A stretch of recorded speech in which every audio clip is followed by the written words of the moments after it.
নমস্কার। ২০২৫-২৬ অর্থ বছরের জন্য যে বাজেট অধিবেশন তা শেষ হলো আজ।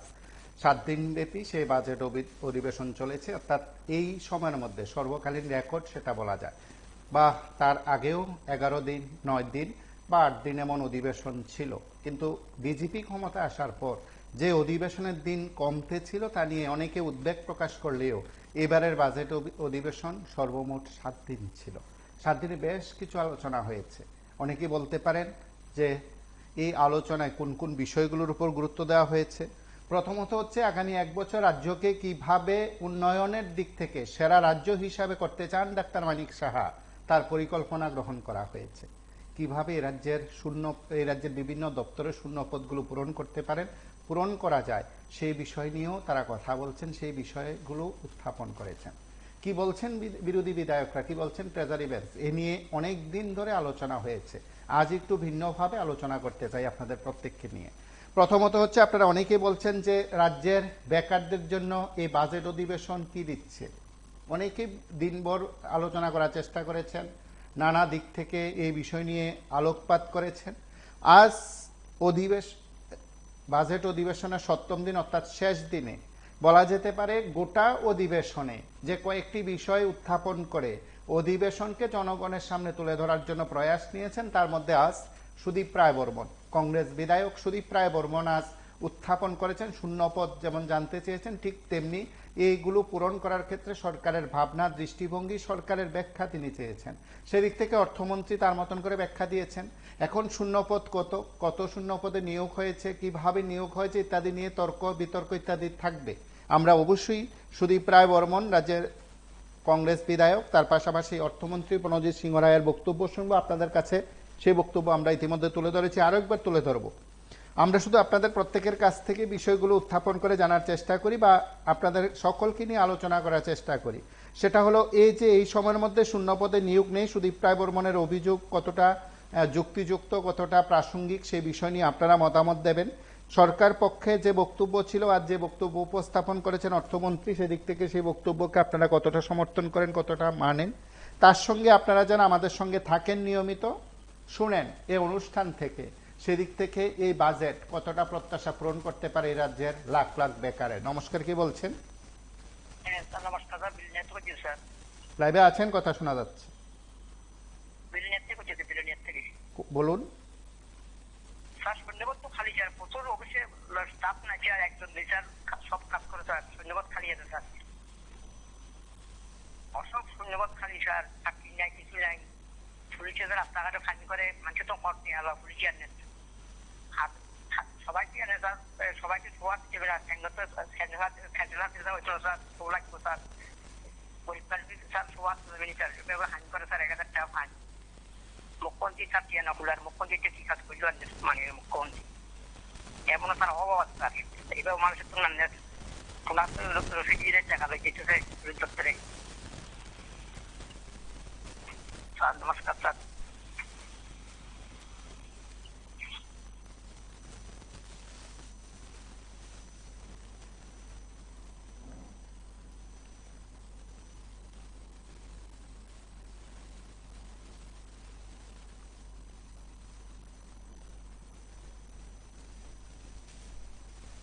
পুলিশ সাব ইন্সপেক্টর ২১৮টি পোস্ট, লেভেল ইন্সপেক্টর ২৫টি, PA2 61টি, ফিশারি ৫৩টি, ডিউটি ডিপার্টমেন্টের ১৯টি,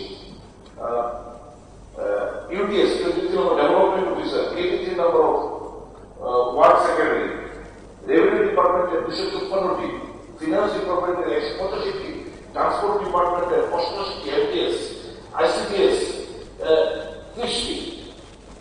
সরকার জুলাই ২০২৪ টিপিএসসি এখনো একটা ইন্টারভিউ অন করেনি। জুলাই প্রায় ১ বছর হয়ে গেল, জুলাই অগস্টে চলতে চলছে। Why the TPSC has not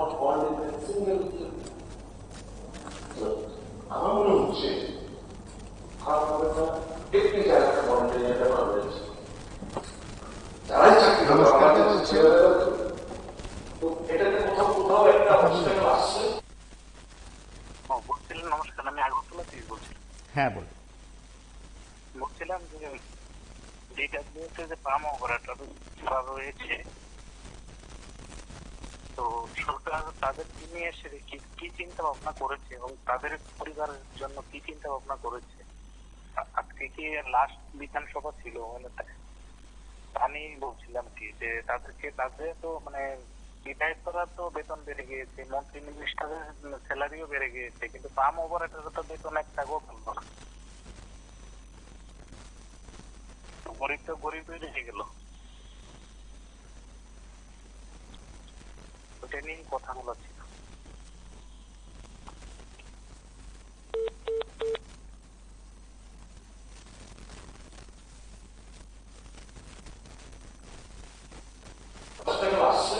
আমি অনুরোধ করবো এটা আপনি একটু কাইন্ডলি নমস্কার, কে বলছেন? একটু উদ্যোগ নিয়ে এই জিনিসটা আপনি দেখবেন। ভাতাটা বলছিলাম এটা কবে চালু হইব স্যার? আপনি তো কাজের জন্য সমস্যা দেখছেন আপনার গভর্নমেন্টটা, তো যদি আপনি যদি একটু ভিতরে যদি একটু জানবেন, আপনার থেকে একটু জানতাম ওইটা।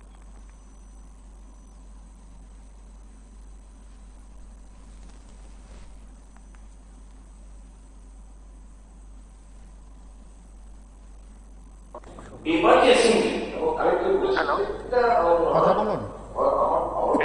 দাদা নমস্কার, আমি আগরতলা থেকে বলছি। হ্যাঁ বলুন। আমরা যে 2022 সালে এসএসজি এক্সাম দিয়েছিলাম, তো এটা তো এখনো আমাদের নিয়োগ হচ্ছে না কেন জানি না। সুপ্রিম কোর্টে এসএলপি চলছে, কিন্তু ডেটের পর ডেট পরে কেস তো আর শেষ হয় না। তো আমার বক্তব্য এটাই থাকবে যে মাননীয় মুখ্যমন্ত্রী যদি এটাকে তদারকি করেন বা একটু দেখেন যে কেন কেস শেষ হচ্ছে না, শুধু ডেটের পর ডেট পড়ছে, হিয়ারিং এ একটার পর একটা ডেট পড়ছে, বাট কেস শেষ হচ্ছে না। যেহেতু আমরা বসে আছি বা আশায় বসে আছি যে এই এসএসজির ব্যাপারটা সলভ হবে, বা যারা নিউ পরীক্ষার্থী আছে যারা এসএসজি দিতে চায় তারাও বসে আছে আশায়। তো এটাই রিকোয়েস্ট থাকবে যে শিক্ষামন্ত্রীর কাছে যেন উনি ব্যাপারটা খুব ভালো করে দেখেন, যেহেতু 3 বছর প্রায় হতে চলছে। ধন্যবাদ, এটাই আমার বলার ছিল।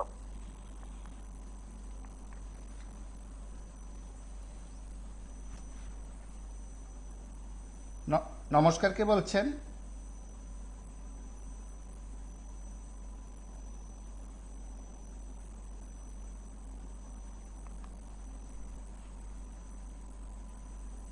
নমস্কার, কে বলছেন? হ্যাঁ নমস্কার, হ্যালো। হ্যাঁ, কথা বলুন। বলছিলাম যে ডিডব্লিউএস এর যে ফার্ম অপারেটররা রয়েছে ওদের জন্য মানে কি ডিএ বেড়েছে কিনা বেড়েছে না, মানে প্রধান মুখ্যমন্ত্রীর কাছে মানে ওইটাই আমাদের প্রশ্ন হলো যে ডিডব্লিউএস এর যে ফার্ম অপারেটররা রয়েছে তাদের কি স্যালারি বেড়েছে নাকি একটু কিছু তাদের নিয়ে কোনো চিন্তা ভাবনা একটু করে নেই। তো কিছুক্ষণ আগে একটা ভাই ডিডব্লিউএস এর ফার্ম অপারেটর নিয়ে কথা বলেছিল, তো আমি কথাটা একটু ক্লিয়ার ভাবে শুনতে পারিনি, কিন্তু ঠিক মনে হয় বলছে, কিন্তু সবার জন্য চিন্তা ভাবনা করেছে, কিন্তু 3টা দপ্তর নিয়ে সে মানে এই বাজেটের মধ্যে মানে নেই, মানে ত্রিপুরা রাজ্যের এই বাজেটের মধ্যে নেই। অঙ্গনার স্কুল নেই, ডিডব্লিউএস এ পাম অপারেটর যারা আছে ওদেরও নেই। হ্যাঁ, আরেকটা দপ্তর আছে, মানে ওইটি নিয়ে সে মানে মুখ্যমন্ত্রী একটু চিন্তা ভাবনা করেনি। তো আশা করি মানে উনি যদি একটু চিন্তা ভাবনা করে গরিবরা তাদের পরিবাররা একটু বেঁচে যাবে, আপনার মাধ্যমে ওই মেসেজটা যাতে পৌঁছে।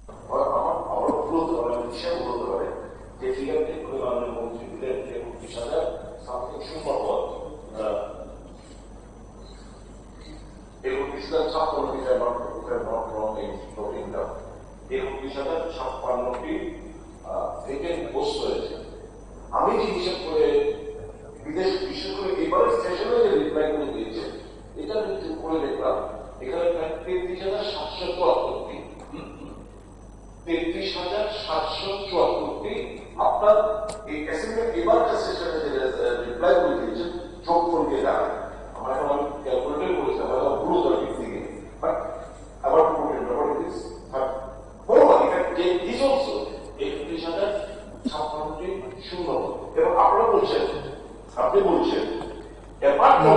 বলছেন? দিন পাল্টায় দিন যত যায় পোস্ট আপনারা ক্রিয়েশন করেছেন ৬,০০০। হ্যাঁ বলুন।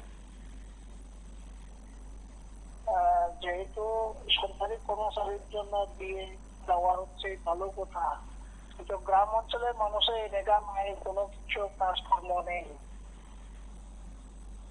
ওই দিকে তো সরকার নজর দিচ্ছে না। গ্রাম অঞ্চলে এখন বছর শেষে মানুষের কেউ কিছু লেনদেন থাকে, কাপড় চোপড় কিনবো বা বিভিন্ন ধরনের তাদের কেনা বেচা নেওয়ার জন্য তারা কোনো কিছুই করতে পারতেছে না। মানুষের কাছে যদি রোবাদ ১-২টা গাছ যদি না থাকতো তাহলে দেশের মানুষ কি করে চলতো? সরকারি কর্মচারীরা তো সরকারি মাসে মাসে বেতন বাড়তে পায়, এমএলএ মন্ত্রীরা বেতন বাড়ছে, সরকারি কর্মচারীরা বেতন বাড়ছে, সাধারণ বেকার গুলো কি করবে? যে group D group C GRP কর্মচারী তাদের দেওয়া হচ্ছে ভালো কথা, কিন্তু যে শিক্ষিত হারে যে বেতন, শিক্ষা হারে যেভাবে তাদের চাকরি দেওয়া হচ্ছে, শিক্ষা হারে তাদের শিক্ষার গুণগত মানটা নেই এখন বর্তমানে। স্কুলে শিক্ষক নাই। হ্যালো, আপনার কথা শুনছেন, আপনি বলুন। স্কুলে এডিসি এরিয়ার মধ্যে বেহাল দশা, শিক্ষা ক্ষেত্রে স্বাস্থ্য নিয়োগ নেই, স্বাস্থ্য বেহাল দশা। গ্রাম অঞ্চলের স্কুলে ৬০ জন স্টুডেন্ট, ২ জন মাস্টার, একজন আসলে আর একজন আসে না, এমন ক্ষেত্রেও আছে এডিসি এরিয়ার মধ্যে। সেদিকে তো সরকার নজর দিচ্ছে না। শিক্ষা ক্ষেত্রে যদি ১০০টা স্কুল করে কি লাভ হচ্ছে? শিক্ষক নাই, শিক্ষক নিয়োগ করছে না, সেদিকে তো সরকার নজর দেয় না। শুধু প্রতিশ্রুতি দেওয়া হচ্ছে, কিন্তু কাজের বেলা কাজ কতটুকু করছে সেটা মানুষের তো জানে। শিক্ষা স্বাস্থ্য আপনি যদি না চান তাহলে দেশের উন্নয়ন হবে কি করে? এতটুকু আমার কথা।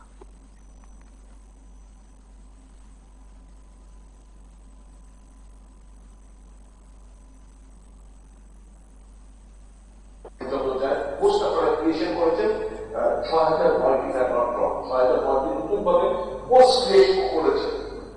তাহলে তো এই যে স্যালারিয়ান রেটের যদি এটা হতো, আমার শূন্য পদগুলো যদি পূরণ হতো, স্যালারিয়ান রেটের রিফ্লেকশন এটা হতো না। বিশাল শূন্যতা হয়ে গেছে আমাদের রাজ্যে। তো শেয়ার করে আপনি এখন করতে আগামী মতো হবে হয়তো হয়ে যদি আমাদের এখানে ভালো প্রজেক্ট করেন, আইটি সেক্টরে যোগ দেওয়া হয়, নিশ্চয়ই আমাদের ছেলেমেয়েরা অন্যান্য কর্মসংস্থানের ব্যবস্থাপনা করবে। কিন্তু প্রেজেন্টলি মূলত ডিপেন্ড হচ্ছে গভর্নমেন্ট সেক্টর, সরকারি চাকরির উপর তাদের একটা লক্ষ্য। আমার মনে হয় এই জায়গায় আমরা বোধহয় একটু পিছিয়ে আছি। মাননীয় মুখ্যমন্ত্রী দয়া করে এই ব্যাপারটুকু দেখবেন, যাতে করে as much as possible এই শূন্য প্রতিযোগিতা করে রয়েছে এবং না থাকে, এবং বাজেটের এই প্ল্যান্স 10 বছরের সমস্ত কিছু দিয়ে দেওয়া হয় যে কতটা সার্ভিস রিটার্ন যাচ্ছে, এছাড়া ডিআরএস যাচ্ছে, ভাড়া যাচ্ছে। তার ব্যাপারে আমি আজকে তো হাউস শেষ মাননীয় নমস্কার, কে বলছেন? হাউসে ওয়াটার থাকে না, বলছিলাম স্যার এই যে আজকের যে প্রোগ্রামটা খুব সুন্দর, কিন্তু এটা বাস্তবায়ন হবে না।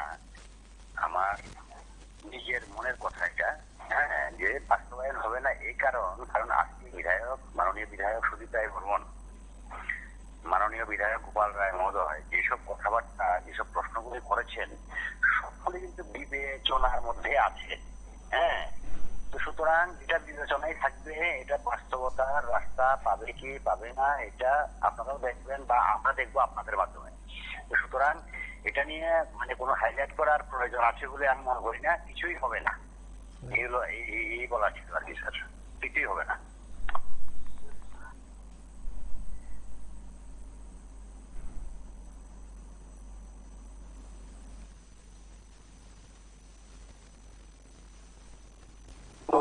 ওয়াটার থাকে সরকারি, রিলেটেড না, কোনো সময় নেই।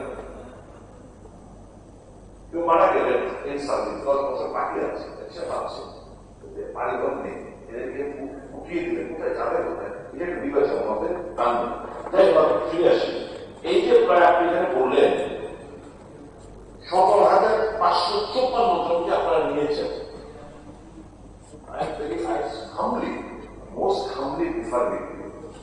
আমার মাননীয় মুখ্যমন্ত্রী রতনবাবু সুশান্তবাবু যে স্টেটমেন্টগুলো দিয়েছে ভেরি রিসেন্টলি যে আনুমানিক 13,000 চাকরি এই সরকার আশা করে দিয়েছে।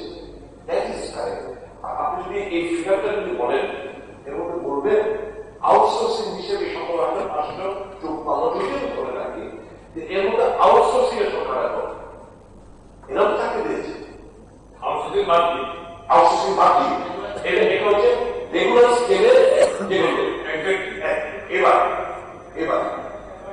এবার আউটসোর্সিং যা মাননীয় অর্থমন্ত্রী, আউটসোর্সিং এর বিভিন্ন অফিসে যেগুলো আপনারা নিয়োগ করেছেন, এগুলো কিন্তু রেগুলার পোস্ট ছিল, এগুলো কিন্তু রেগুলার পোস্টের এগেন্স্টে কিন্তু আপনারা আউটসোর্সিং নিচ্ছেন। আমার অনুরোধ করে টোটাল ব্যাপারটা যে মাননীয় মুখ্যমন্ত্রীর পৌরোহিত্যে। নমস্কার, কে বলছেন? আমি বিনয় থেকে বলছি। হ্যাঁ, বলছি যে সুদীপ বাবু যা করতে আছে এটা শুনতে আছে, ঠিক আছে, তবে উনিও মন্ত্রী, ওনার বাবাও ছিলেন মন্ত্রী, আমি যতটুকু জানি আর কি। ওনার বাবা নামে গ্রামের লোক যে সুধীর মুন্দার যে মুখ্যমন্ত্রী ছিল, ওনাকে রাতারাতি ফালাইয়ে চক্রান্ত করে উনি মুখ্যমন্ত্রী হয়েছেন। সে ঘরের সন্তান উনি আর কত ভালো হইল। এবং বর্তমানে এই সরকার আসার আগে যে ভূমিকার যে পরিস্থিতি দেখাচ্ছে, উনি আবার মন্ত্রী পদে পেয়েছেন, স্বাস্থ্যমন্ত্রী গিয়েছেন। এরপরে ওনাকে কি করলো না করলো উনি বুঝবে। এখান থেকে সরিয়ে আসে এখন আবার স্বাস্থ্যমন্ত্রী যে বর্তমান বিজেপি গভর্নমেন্ট ওনাকে স্বাস্থ্যমন্ত্রী দিবারে এখান থেকে সরে আসা করে এখন আবার সেই বিজেপি সরকারকে আবার তাহলে কালীমাতে মানে নানাভাবে কথাবার্তা বলছে। কিন্তু ওরা কি ধরনের লোক এটা আমরা বুঝতে পারি। সুবিধাবাদী স্বার্থবাদী লোক। এক, 2 নম্বর ব্যাপারটা হলো কি, আমাদের ত্রিপুরার যে মন্ত্রী এমএলএদের যে টাকা বৃদ্ধি হয়েছে, ভালো কথা, কিন্তু জনগণ যে গরিব মেহনতি মানুষের জন্য কি করছে ওরা চিন্তা করছে, কিন্তু জনগণের স্বার্থে কিছু চিন্তা করেনি। জনগণের জন্য বর্তমান গভর্নমেন্ট কিছুই চিন্তা করেনি। আজকে 14 মাস কাজ নাই, কর্ম নাই। পাবলিকের কাজ যদি না থাকতো, গভর্নমেন্ট কাজ তো কোনো নাই, পাবলিকের কাজ যদি না থাকতো, আজকে গরিব মেহনতি মানুষ তাদের কোন পর্যায়ে দাঁড়াতো? তাদের জন্য গরিব মেহনতি আমরা তো এই যে আজকে দিয়ে আপনারা যে এই টিভি চ্যানেলে যে দেখাচ্ছেন গরিবের সম্বন্ধে, গরিব মেহনতি মানুষ সম্বন্ধে কোনো মন্তব্য উঠে না? কেন উঠে না? ওরা মানুষ না? ওরা দেশে বাঁচার জন্য ওদের প্রতি তো এরা আস্থা আছে। এইসব ডাইনিয়ক আর বামক যেই ওদের কারণে আস্থা আছে। তাহলে বর্তমান সরকার আজকে বাজেটে তারা বেতন বৃদ্ধি অমুক তমুক, কেন তারা এত টাকা প্রয়োজন কি আছে? কেন তারা যে টাকা বৃদ্ধি দিতে পাইছে এই যে আমি জনগণের জন্য দিয়ে দিই, এটা তো হচ্ছে না। তারা পকেট পূরণ করতে আছে কেন? কিন্তু তারা ভাবতেছে না জনগণের জন্য। তারা ভাবতে আছে নিজের স্বার্থ নিজে বাজে হোক, আমি চেয়ার আছি, চেয়ারে করে বসবো, আমি যা করি তা হবে। এটাই দেখতেছে, আমরা বুঝতে আছি, রাজ্যের মানুষ বুঝতে আছে, মানুষ মুখ খুলতেছে না, মানুষ বুঝতে আছে। আমার জ্ঞান বিবেক যেরকম আছে সাধারণ হিসেবে, এরকম আমার মতন জ্ঞান বুদ্ধিওয়ালা এই যে বিবেচনার লোক নিশ্চয়ই আরো আছে, আপনারও আছে, আমার আছে, সবারই আছে, কিন্তু মুখ খুলতে পারে না। এই হলে পরিস্থিতি আছে দেশের। আজকাল মানুষ কোন পর্যায়ে আছে, আমরা কি করতে আছি, কোন পর্যায়ে আছে? আমি একজন সমাজজীবী মানুষ, আমি কোন পর্যায়ে আছি? এটার ভাত জোগাড় করতে বহুত কষ্ট হচ্ছে আছে। নাই পাবলিকের কাজ আছে বলে আমরা দেশে আছি এখনো, কিন্তু গভর্নমেন্ট কোনো কাজ নাই। এইটা পরিস্থিতি। তো অতএব কারণে গভর্নমেন্ট কি চিন্তা ভাবনা করতে সেটা বুঝতেছি না। আগামী দিন 2028 আসতে আছে, মনে হয় সম্ভবত একটা পরিবর্তন দেখা যাবে 100%। আমার বক্তব্য।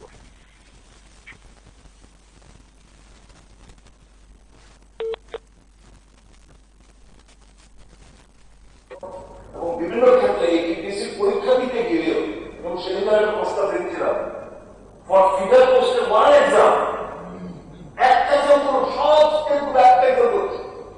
নয়তো কি এই জয়েন করলো আইসিডিএস প্রজেক্টে, এখন সে আবার কম্পিউটার পরীক্ষা টিসিএস দিল, সে আবার টিসিএস দিল, ভেঙে হয়ে যাচ্ছে। আবার পাশাপাশি অ্যাডভার্টাইজমেন্ট করছে, আবার কবে অ্যাডভার্টাইজমেন্ট হবে, একটা রেগুলার শিডিউল একটা বানিয়ে একটা পরীক্ষা বছরে।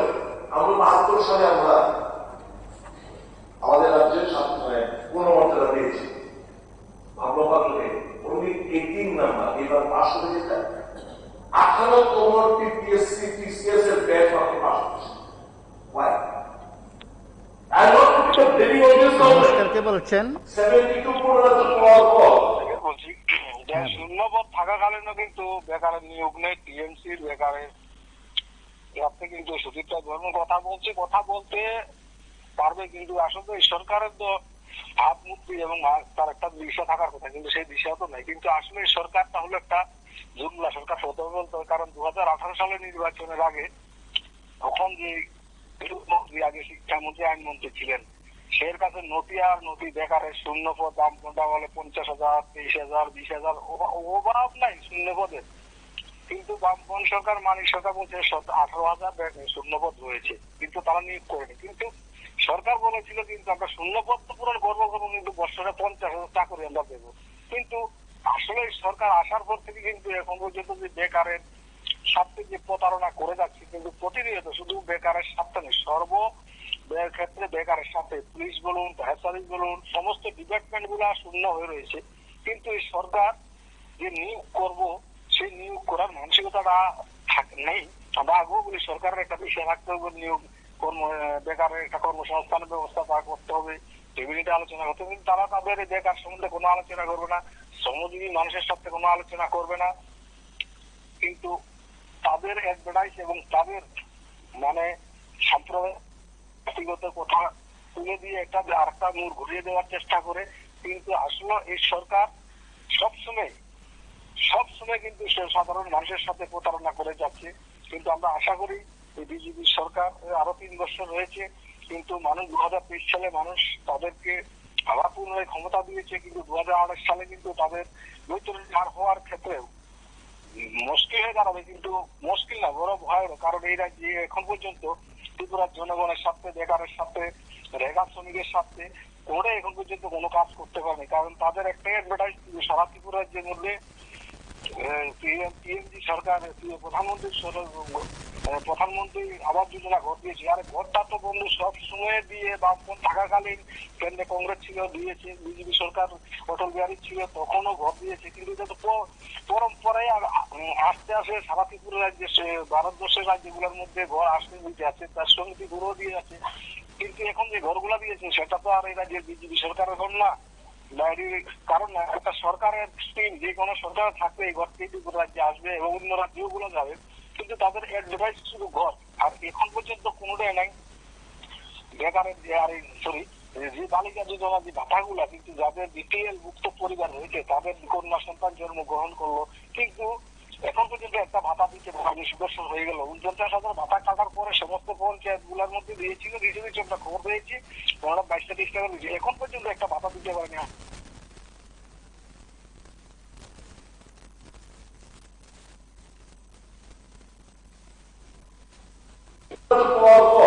কতগুলো বছরেও মাত্র 18তম ব্যাচ আমরা রেডি করতে পেরেছি। টিসিএস টিপিএস অফিসাররা জয়েন করবে।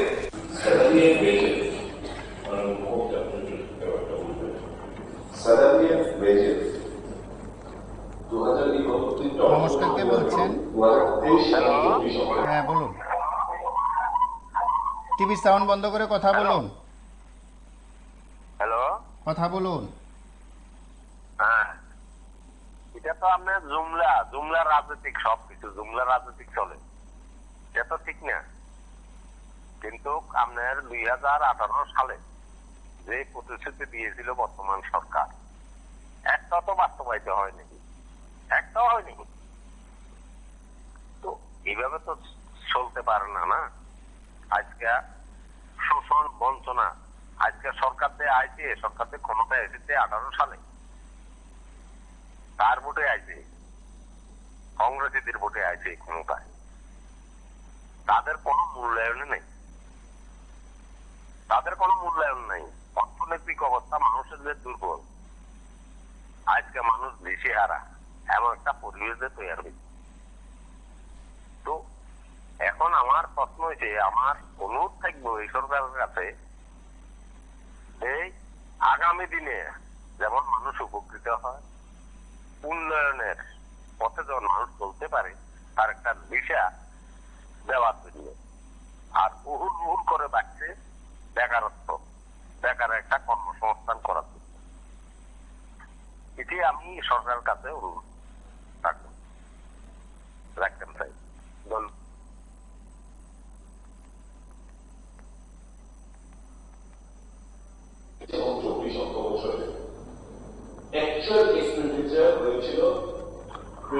নমস্কার, কে বলছেন? হ্যাঁ বলুন। আজকে বিধানসভায় দেখলাম আলোচনা চলছে, অধিবেশন। আমরা মনে করি এই যে বিজেপি সরকারটা কি অধিবেশন করবো জনগণের জন্য, সরকারটাই ফেস্টনের সরকার। আপনার সারা ত্রিপুরা যে ফেস্টন আর পোস্টার, তাদের দলীয় নেতারা যে ফেস্টন কাজের উন্নয়নের যে ফেস্টন লাগাইছে, কত টাকা ফেস্টনের টাকা দিয়ে ত্রিপুরা জনগণের জন্য খরচ করা উচিত। তো সরকারটাই ফেস্টনের সরকার। আপনারা দেখুন 2018 হয়েছিল, আমরা আগে বছরে 50,000 সরকারি চাকরি দেব, দেখা গেল আজকে 7 বছর এখনো 25,000 পূরণ করতে পারে না। তাহলে 2010 বছরে কি আসলে 10 বছরও তো তারা 50,000 চাকরি দিতে পারতো না। তো এই সরকারটা কিসের সরকার? আর আমরা দেখলাম যদি প্রশ্ন করে মুখ্যমন্ত্রী উত্তর দিতে আইয়ে আমাদের রতন বাবু, আমরা তো এখন কি প্রশ্ন করতে পারি না যে জাতের পরিচয়, এটা কি আমাদের ভুল হবে? তাই নিয়ে তো আরেকজনে কইছিল একটা কথার প্রশংসা জাতের পরিচয়। এখন তাই নিয়ে আমি কি পরিচয় বলতে পারি? আমরা আপনাদের মাধ্যমে মাননীয় মন্ত্রী মহোদয়কে জানবো, বলবো অন্তত আপনিও সেই জাতের পরিচয়টা দিবেন না। ধৈর্যভাবে কথা বলুন, মানুষের উন্নয়নের কাজ করুন। কারণ আমরা তো দেখলাম এই 7 বছরে মানুষের সাথে যা প্রচারণাই করলেন, আর বললেন কি প্রতিশ্রুতির বাইরেও কাজ করছেন। হ্যাঁ, প্রতিশ্রুতির বাইরে একটা কাজ করছেন, যেটা আমি ভুলার কথা না, কারণ আপনারা ভাষা বানাইছেন, শুধু আপনারা সমস্ত কিছু বানাইছেন, এইটা প্রতিশ্রুতির বাইরে। কারণ প্রধান চেয়ারম্যান সব আপনারা দলের, তার ভোটে তো আর বল না। তাইলে আর মন্ত্রীরা তো এখন যদি বেতনটা বাইরে যায়, আগামী দিন পেনশনটা বাড়তি হইব, তো তাদের বানাইছে, এইটা প্রতিশ্রুতির বাইরে করছে। এটার জন্য তারা ধন্যবাদ দেওয়া, কিন্তু সাধারণ মানুষের জন্য কোনো কিছু করছে কিনা অন্তত আমরা চোখে দেখি না। এই রেখার কাজ 200 দিন দেওয়ার কথা, 340 টাকা কই? কত বড় বাটপার তারা! বাটপার বাদে তারা আর কিছু করা যায়, কিছু বলা যায়? আমরা যেখানে এখন বলি শুধু আমরা খারাপ ভাষায় কথা বলি, তারা কি দিয়ে সম্বর্ধনা করা যায়? তারা সম্বর্ধনা করতে গেলে কিছু মালা তৈরি করতে দিব, যে জিনিসটা আমরা মুখে পড়তে একটু অসুবিধা, ওই মালা দিয়ে তারা সম্বর্ধনা করতে হয়। কত বড় জালিয়াতি সরকার এটা! একমাত্র ফেস্টন আর পোস্টারের আর বাইক বাহিনী বানাই রাখছে। এর ছুটি দিব।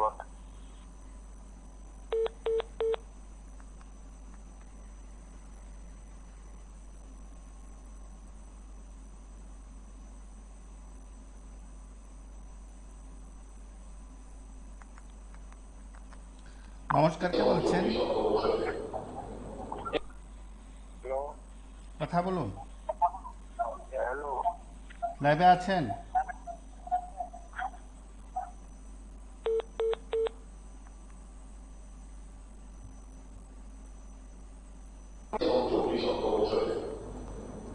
নমস্কার, কে বলছেন? হ্যাঁ, দেখুন, বিরোধী দল শক্তিশালী না থাকলে যা হয়, এটা ত্রিপুরা রাজ্যের জনসাধারণের সবচেয়ে বেশি ক্ষতি হচ্ছে।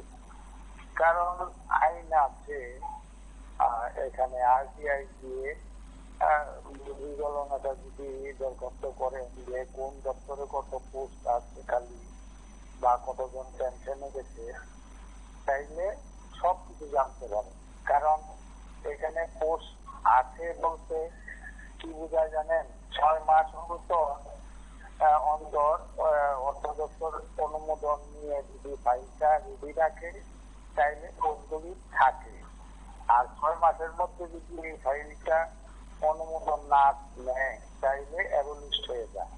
অর্থাৎ টাকাটা অর্থ দপ্তর স্বাধীনভাবে যে কোনো দপ্তরে খরচ করতে পারে বা যে কোনো কাজে খরচ করতে পারে। শুধু পেনশনে কতজন গেছে যদি খোঁজ নেয়, পেনশনে যাওয়া মানে কি? এটাই তো পোস্ট খালি। কারণ এটা সরকারের আমলের পোস্ট আছে, তার আগে কংগ্রেস আমলের পোস্ট আছে, বামফ্রন্ট আমলের পোস্ট আছে। এই 3 আমলে যারা পেনশনে গেছেন এটাই পোস্ট। তাদের কোনো পোস্ট এখনের যে সরকার আছে তাদের কোনো পোস্ট আমার মনে হয় আরো 20 বছরও ক্রিয়েট করতে হবে না, অর্থাৎ টাকার সংস্থান করতে হবে না। পুরানো পোস্টগুলি যদি রেগুলার করে তাইলেই যথেষ্ট।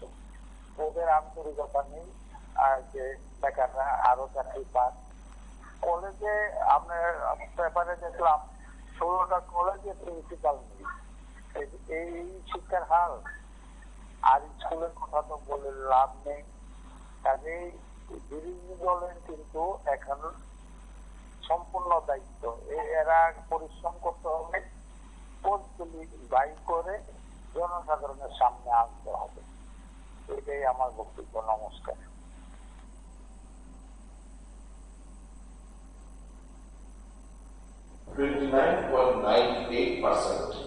actual expenditure 23-24 24-25 রিভাইজ এস্টিমেটে সেটা গিয়ে 25.75 কমেছে রিভাইজ এস্টিমেট। এবার 25-26 বাজেট এস্টিমেটে এটা কি দাঁড়িয়েছে 25.26%। তার মানে 23-24 শুরু হলো 29.98 অ্যাকচুয়াল, আর এটা রিভাইজে 25.26 হচ্ছে বাজেট এস্টিমেট। তার মানে -4.72%, 4.72%। আনুমানিক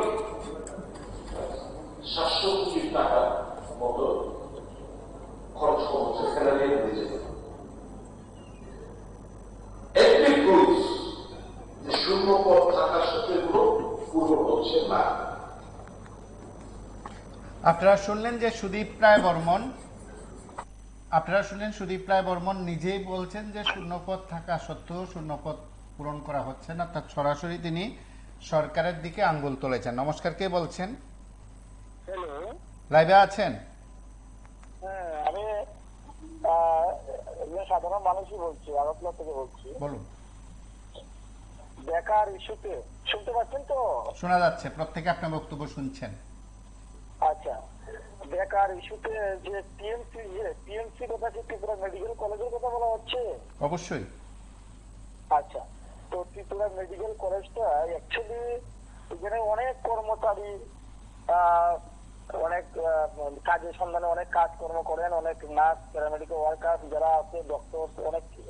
কিন্তু আমি বলবো এই হসপিটালটা যদি গভর্নমেন্টের আওতায় নেওয়া হয় তো তাহলে তো কাজের এটা আরো গতি একটা বেড়ে যাবে, মানুষের সুযোগ সুবিধা পাবে। সুতরাং আয়ুষ্মান কার্ডও কিন্তু এখানে কিন্তু প্রচলিত আছে, কিন্তু আয়ুষ্মান কার্ডটা কিন্তু প্রচলিত আছে। তো গভর্নমেন্টের যদি একটা উদ্যোগ নিয়ে দিবি একদম ডাইরেক্ট পুরো স্টেট গভর্নমেন্টের আন্ডারে, কিংবা আবার মাঝখানে আমি শুনছিলাম যে একটা এইমস কিংবা রিমস তৈরি করার ক্ষেত্রে টিএমসিটাকে কি বেছে নেওয়া হচ্ছে কিনা, এটাও আমি একটা শুনছিলাম। তো যদি এমন কোন একটা যদি পরিকল্পনা নেওয়া হয়, গভর্নমেন্ট সদুদ্ধ উদ্যোগ নিচ্ছে এবং নেওয়া যাচ্ছে, প্রতিনিয়ত একটা সদুদ্ধ উদ্যোগ নিচ্ছে, এটার বলা বাহুল্য সবসময় নেই। কিন্তু আমি বলবো টিএমসি হসপিটালটা যদি একটা গভর্নমেন্টের মধ্য দিয়ে যদি নেওয়া হয় তাহলে খুবই এটা যত কর্মচারী আছে তারাও লাভবান, যারা জনসাধারণ আছে একটা অংশেরই। কিন্তু পেশেন্ট কিন্তু টিএমসির মধ্যে কিন্তু প্রচুর কিন্তু চিকিৎসার জন্য কিন্তু অনেক ইয়েতে কিন্তু হসপিটাল থেকে কিন্তু অনেক সময় মন সুবিধে কিন্তু টিএমসিতে কিন্তু অনেক সময় এসে। আমি একজন সাধারণ নাগরিক হিসেবে বলবো যে এই জিনিসটা করলে অনেক ভালো হবে। তো আরেকটা জিনিস আমি বলবো, বলতে চাই, যেমন এই টিএমসির মধ্যে যারা ত্রিপুরা মেডিকেল কলেজে যারা এই চাকরি করে বা এখানে জব যারা করছে, সুতরাং অন্যান্য গভর্নমেন্টের তুলনায় কিন্তু অনেক বেতনও কিন্তু অনেক কিন্তু কম, যেটা আমি শুনলাম। কিরকম ধরনের, একজন নার্সের ক্ষেত্রেই হোক, অনেক ক্লারিক্যাল পোস্টেই হোক, অনেক এতেই হোক, কারণ গভর্নমেন্টের যদি একটা নার্সিং এর ক্ষেত্রে যদি অনেক ধরেন একটা হঠাৎ করে এখন একটা জব যদি 30-35 বা 30,000 বা 25,000 টাকাও কিন্তু পাবে কিন্তু, আর এখানে কিন্তু অনেক টাকা কিন্তু অনেক কম এই ত্রিপুরা মেডিকেল কলেজে। সুতরাং গভর্নমেন্টের আওতায় যদি হসপিটালটাকে স্বীকৃতি দেওয়া হয় তাহলে কর্মচারীর ক্ষেত্রে দিকে কিন্তু কিছুটা ইয়ে, এবং কাজ কিন্তু কোনো জায়গায় কিন্তু কমতি না, সবাই কিন্তু কাজ, একজন জীবিত নার্স যদি কাজ করে বা অন্য ওয়ার্কার যদি কাজ করে, সেম কাজে কিন্তু টিএমসিতে কিন্তু একই কাজ। সুতরাং তেমন পরিমাণে তারা বেতন কিস্তিটা পাচ্ছে, মানে পাওয়া যাচ্ছে না। এবং গভর্নমেন্ট যদি এখানে যদি একটু উদ্যোগ নেওয়া হয়, সদুত্ব উদ্যোগ করে নেওয়া হয় তো অনেক ভালো হবে, এবং পেশেন্ট তারাও কিন্তু যথেষ্ট মানে ভালো পরিষেবা পেয়ে যাচ্ছে। এখানে আয়ুষ্মান প্রচলিত আছে, হ্যাঁ। সুতরাং নিয়োগের প্রক্রিয়া আরো বাড়াতে হবে, এবং এটা গভর্নমেন্টের হসপিটালের আন্ডার থেকে গভর্নমেন্টের মধ্য দিয়ে যদি হয়, আপনাদের মাধ্যমে আমি ত্রিপুরা সরকারের কাছে আমি এটাও বলতে চাই, ত্রিপুরা সরকার ভালো ভালো উদ্যোগ নিচ্ছে বা নেওয়া যাচ্ছে বা নিচ্ছে বা আরো নিব, এটা আমি বলা হলো। কিন্তু আমি আপনাদের মাধ্যমে বলতে চাই, এটা যেন একদম, জানি না এটা কি আদৌ কি রিমস হবে বা এইমস হবে জানি না, কিন্তু স্টেট গভর্নমেন্টের আন্ডারে নিলে এটা খুবই খুবই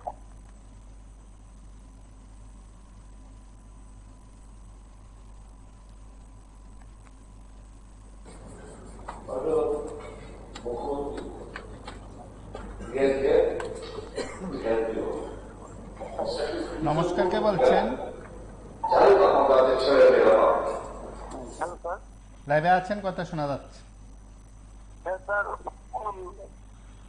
বলছিলাম, হ্যালো, হ্যাঁ, স্যার আমি শিবনাথ পঞ্চমী থেকে বলছিলাম, 1 নম্বর বিধানসভা থেকে।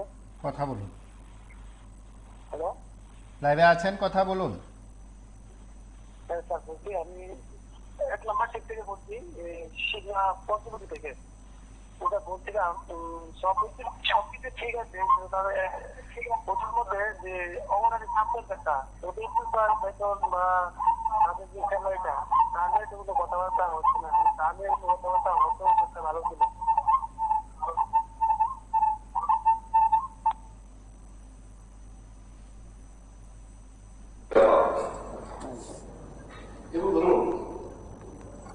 হ্যালো, নমস্কার, কে বলছেন? নমস্কার স্যার। ঘটনা হচ্ছে, আমরা দেখতে পেলাম রাজ্যবাসী যে বাজেট অধিবেশন 7 দিনের যে হলো, সমস্ত রাজ্যবাসীর বিষয়ে আলোচনা হলো, বা রাজ্যের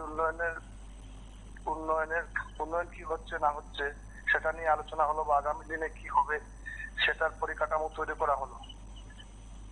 কিন্তু রাজ্যের অনিয়মিত কর্মচারী বিগত 8 বছর যাবৎ যে বঞ্চনার শিকার হয়ে আসছে, তার নিরসনের জন্য সরকার কোনো পদক্ষেপ নিচ্ছে না, বা অধিবেশনের মধ্যে আমরা দেখতে পেলাম না যে রাজ্যের অনিয়মিত কর্মচারীদের জন্য সরকার একটা নেতিবাচক ভূমিকা নিচ্ছে। তো গত বাজেটে আমরা দেখতে পেলাম আমাদের মাননীয় অর্থমন্ত্রী প্রণজিৎ সিংহ রায় উনি বলেছিলেন যে 1400 কতজন অনিয়মিত কর্মচারীদের নিয়মিত করা হবে, যেমন ডিআরডব্লিউ, ক্যাজুয়াল, পার্ট টাইম এরকম ছিল ক্যাটাগরি স্টাফ। তো প্রায় 3 মাস অতিক্রান্ত হয়ে গেল, বা এই বাজেটও শেষ সম্পূর্ণ হয়ে গেল।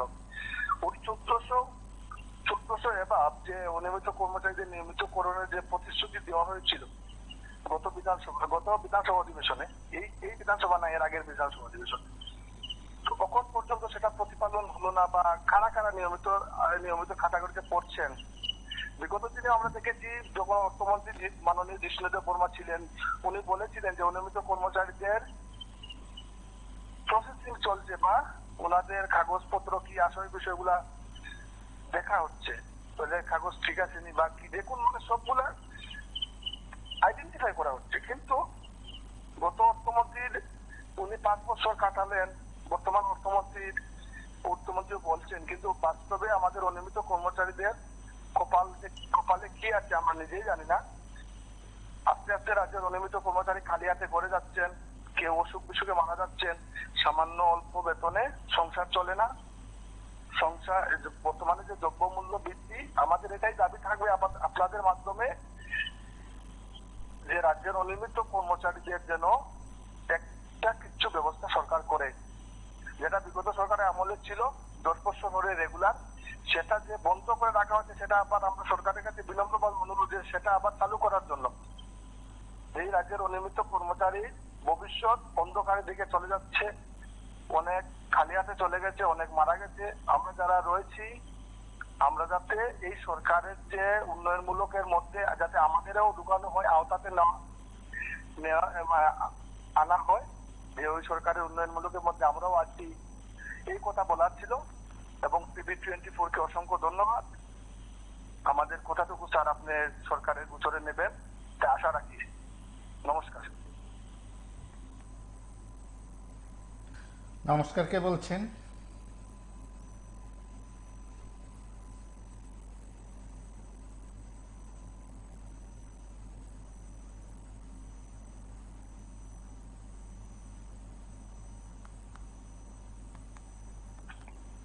নমস্কার, কে বলছেন? নমস্কার স্যার, আমি সোনামন থেকে বলছি।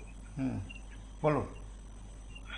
বলতে চাই যে নিয়োগ নেই, নিয়োগ কেন নেই, তারা কেন নিয়োগ করছে না? অথচ দেখুন সরকারি কর্মচারীদের দিয়ে সঠিক পদ পাচ্ছে না, সরকারি কর্মচারীদের কোনো পেনশন নেই, অথচ মন্ত্রী বিধায়ক বেতন এখন 90,000 পার হয়ে গেছে। তাদের গাড়ি সরকারিভাবে ইউজ করছে জনগণের টাকা দিয়ে, মেডিকেল বলুন, সবকিছু গাড়ি বলুন, বাড়ি বলুন, তারাই আনন্দ জীবন যাপন করছে। সাধারণ মানুষ কি করছে? বেকাররা কি করছে? বেকারদের দিকে তো টাকাতে হবে। সব পার্টিকে বলছি, সব পার্টির মন্ত্রী এমএলএদেরকে বলছি যে আপনার বেকারদের নিয়ে কিছু একটা চিন্তা করুন। বেকাররা কি করে খাবে, কিভাবে চলবে? প্রেস্টিজিটি ঝুলে রয়েছে, জেল পুলিশ ঝুলে রয়েছে, ফায়ার সার্ভিস ঝুলে রয়েছে, স্পেশাল ঝুলে রয়েছে, ত্রিপুরার পুলিশ কনস্টেবল ঝুলে রয়েছে। ওইগুলো যদি কিছুটা হলো নিয়োগ হয় বা সবগুলো নিয়োগ হয় তাহলে বেকার কিছুটা হলেও কমবে। বেকারটা আছে এটুকুই বলার যে মুখ্যমন্ত্রী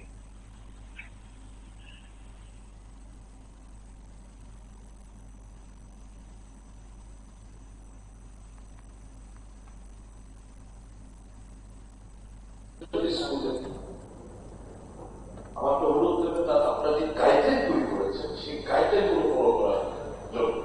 এবং ধরুন একাডেমিক কাউন্সিলর নিযুক্তি। নমস্কার, কে বলছেন? গাইডলাইন তৈরির মধ্যে একাডেমিক কাউন্সিলর। কথা বলুন।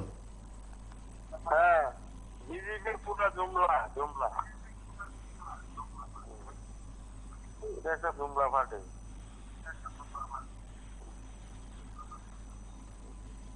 টোটাল কর্মচারী পাবেন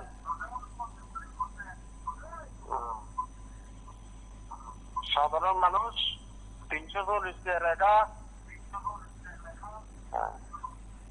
পুরো জুমলা।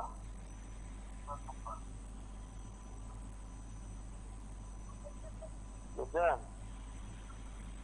হ্যালো, কথা বলুন। হ্যাঁ আমি বলছি অনবীর সিংহ রায় একটা পিডাব্লিউডি ঠিকাদার আসলো, এখন তাই অর্থমন্ত্রী, আমি তাই বালু দিছি। হ্যাঁ, চন্ডী মাতা দ্বীপ, হ্যাঁ তারা 4জন পার্টনার। নামটা কিটা? চন্দ্রপুর একটা বার্তা।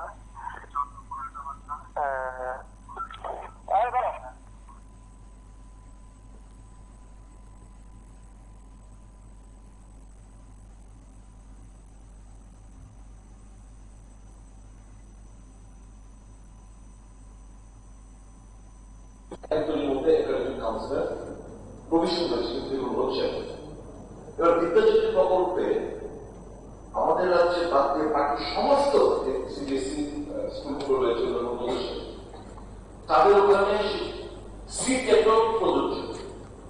আমাদের এখানে সেন্ট্রাল টেট কেন হয়ে যায় না, তাদের কোনো অপরচুনিটি দেওয়া হচ্ছে না।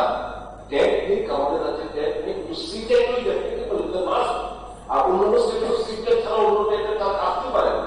কেন এই কমিশনকে দেখবে দীর্ঘদিন ধরে 2022 থেকে পুলিশের ইন্টারভিউ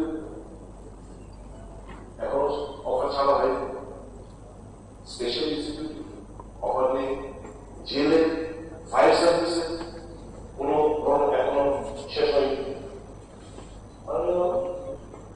মুখ্যমন্ত্রী মহাশয়, আপনার মাধ্যমে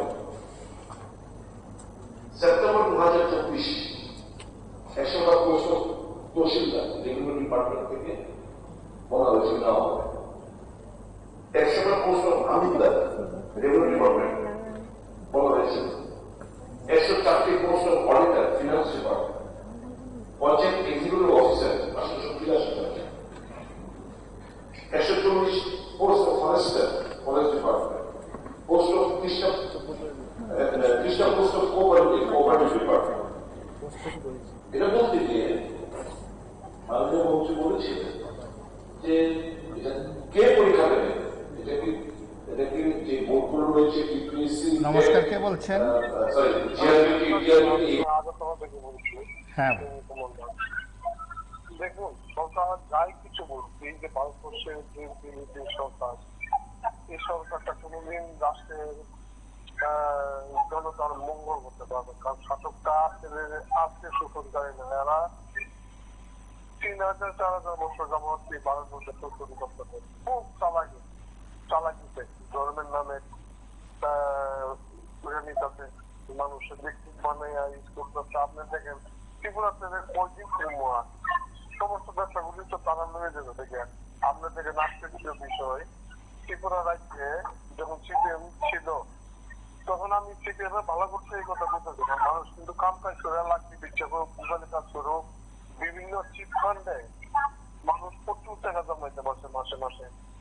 এই টাকাগুলি পর্যন্ত পশ্চিমবঙ্গের যত যে চিট ফান্ড আছে, ত্রিপুরাতে আছে, সারা ভারতবর্ষে যে চিট ফান্ড আছে, চিট ফান্ড গুলি এই শাসকের ইঙ্গিতে চিট ফান্ড গুলি খালি করছে। এবং আপনি দেখেন ভারতবর্ষের যে প্রধানমন্ত্রী সারা বিশ্বের মধ্যে একটা এইরকম গালিগালাজ খায় ভারতীয় জনসাধারণের কাছে, আপনার চিন্তা করতে পারেন না একটা প্রধানমন্ত্রীর এইভাবে গালিগালাজ পৃথিবীর কোন রাষ্ট্রে আর কোন প্রাইম মিনিস্টার ভারতবর্ষে এইরকম গালিগালাজ করছে না। তার মানুষ তো বুঝতে পারতেছে, আমরা বুঝতে পারতেছি না। আমরা আগে ব্যাংকে টাকা রাখছি, আজকাল ব্যাংক খালি। এরকম 10 লক্ষ পরিবারের গরিব পরিবার যারা মাসে ধরেন 10-15 হাজার টাকা অন্তত আর ব্যাংকে আসছিল অ্যাকাউন্টে। আপনি শুধু ব্যাংক অ্যাকাউন্ট চেক করে দেখতে পারেন, যদি আপনার তো সাংবাদিক বিভিন্ন ভাবে ম্যানেজারের সাথে কথা বলে দেখতে পারেন, বহু লক্ষ ত্রিপুরা অন্তত নিচে আপনি 8-10 লক্ষ বই পাচ্ছেন খালি। তাহলে অর্থনৈতিক অবস্থাটা কোন দিকে? 20-50 হাজার টাকা তো গরিব মানুষ রাখতে হতো, 10-20 হাজার টাকা ব্যাংকে রাখতে হতো। আজকাল তারা 5 পয়সা নেই ব্যাংকে। আমরা মতন লোকের নাই 5 টাকা নাই অ্যাকাউন্টে রাখতে পারি না টাকা। তাহলে অর্থনৈতিক ব্যবস্থা কোন জায়গা পিছিয়ে? এরা আমাদের শেষ করে দিব এবং ভারতের সাথে পরিচালনা করে একবার বার্তারি করে আসে, ফোন করলে, মিস করলে, এই করলে, সেই করলে চাকরি দিব। অর্থাৎ কত হইল, এরা আইসে শোষণ করার লেগে। যদি মানুষ না বুঝতে পারে তাহলে একদম ধরা খাইব। আর যদি মানুষে বুঝতে পারে যে এই সরকারটা, এই শাসকটারে যে কোনো মূল্যে এটা অবিলম্বে বাগাইতে হবে, না যায় দেশের সমস্ত সম্পদ তারা নিজস্ব করে নিব। আপনার একটা কথা আমি বললাম, আজকে ত্রিপুরা রাজ্যে স্কুল তারা ব্যবসা করতে হবে, ইনস্টিটিউট ব্যবসা করতে হবে। আপনি দেখবেন চাকরি ক্ষেত্রে তারা কড়া পরিবার 3%-4%।